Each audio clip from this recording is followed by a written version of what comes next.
Hi అండి. ఈరోజు పుదీనాకు పచ్చడి అయితే చేస్తున్నాను. పుదీనాకు కట్ చేసి కడిగి వడగట్టుకున్నాను. పచ్చిమిర్చి, టమాటా అన్నీ కట్ చేసుకోవాలి. ముందుగా బాండీ పెట్టుకొని ఎండు కొబ్బరి, పల్లీలు వేయించుకోవాలి. ఇవి కొంచెం వేగిన తర్వాత వేరే ఐటెం వేసుకోవాలి. ఇవి కొంచెం లేట్ పట్టిద్ది కాబట్టి ముందుగా ఇవి వేసి వేయించుకోవాలి.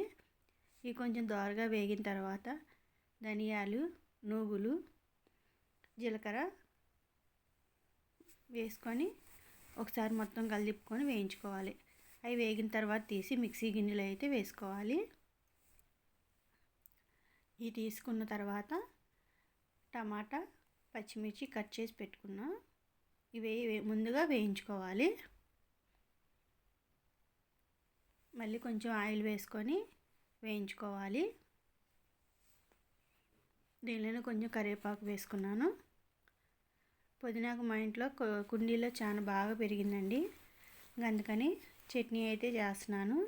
ఒక రెబ్బ చింతపండు వేసుకున్నాను. మూత పెట్టుకొని బాగా మగ్గించేసి ఇవి కూడా వేగిన తర్వాత తీసుకోవాలి. పుదీనాకు 2 రెబ్బలు కొత్తిమీర కూడా వేస్తున్నాను. వేసి కొంచెం ఆయిల్ అయితే వేసి మూత పెట్టేసుకుంటే మగ్గిపోతుంది.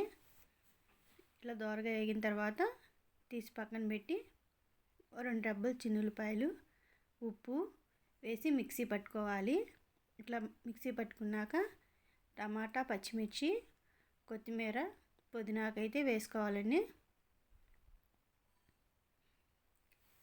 అట్లా వేసుకున్న తర్వాత మొత్తం మెత్తగా మిక్సీ పట్టుకోవాలి.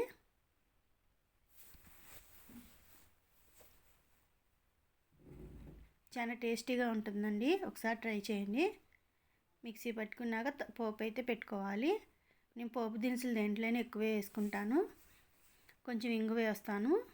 వేసినాక మొత్తం వేయించుకోవాలి. రెడీ అయింది. వేడి వేడి అన్నంలో పుదీనా పచ్చడి, ఉప్పు మిరగాయలు, గొట్టాలు, నెయ్యి కాంబినేషన్ సూపర్గా ఉంటుందండి. ట్రై చేయండి. Thank you.